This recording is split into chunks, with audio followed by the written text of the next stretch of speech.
On a dark, clear night, our view of the universe is dominated by thousands of shining stars, the dusty band of the Milky Way stretching from one horizon to the other. As magnificent as this view is, the sea of stars visible on a clear night is just a tiny fraction of the total number of stars in the cosmos. Stars are massive spheres of superheated gas called plasma. These giant infernos form the building blocks of galaxies, and astronomers estimate there are 200 to 400 billion stars in our own Milky Way galaxy alone. Far beyond what we can see in the nighttime sky lies an entire universe of stars clustered together in more than 100 billion different galaxies. Stars are born out of huge clouds of dust and gas called nebulae that exist throughout galaxies. Scientists believe the first stars formed shortly after the Big Bang, once matter in the early universe began to clump together and collapse under its own gravity. The first stars formed a mere 100 million years after the Big Bang, which may sound like a long time, but is less than 1% of the universe's current age of 13.7 billion years.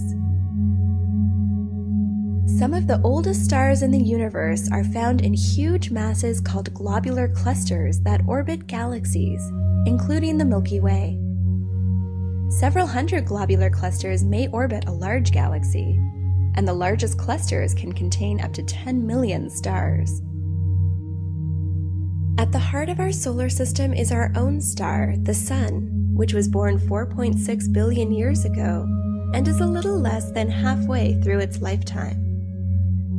Like all stars during the main phase of their lifetimes, the Sun is powered by the nuclear fusion of hydrogen into helium that takes place deep in its core.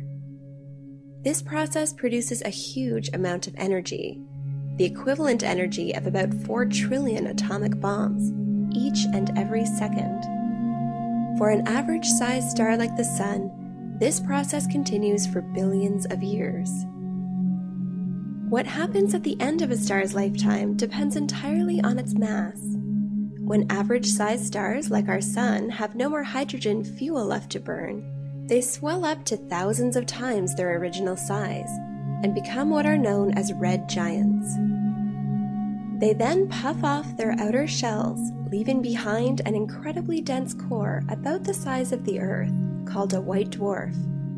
A marble-sized amount of this matter weighs as much as a small car. A white dwarf no longer undergoes nuclear fusion, but will slowly be extinguished.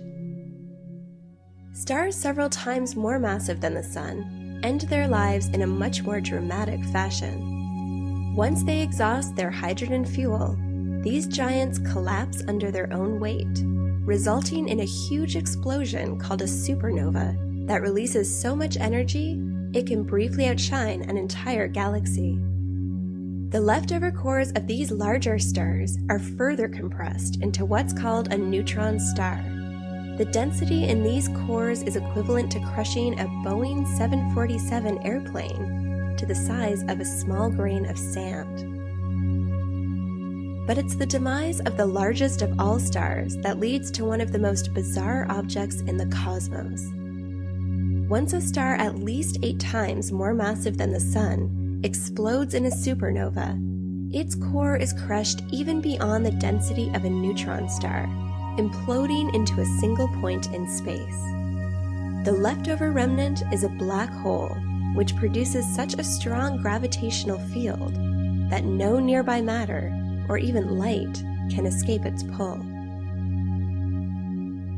However a star dies, its matter is recycled into new nebulae nurseries that will eventually give birth to the next generation of stars and planets. Virtually all the elements in the universe heavier than hydrogen and helium were created by stars during the final stage of their lives, including the oxygen you breathe, the iron in your blood, and the calcium in your bones. So the next time you stare up at the nighttime sky, remember that the stars aren't just distant objects in a vast universe. They are also our cosmic origins.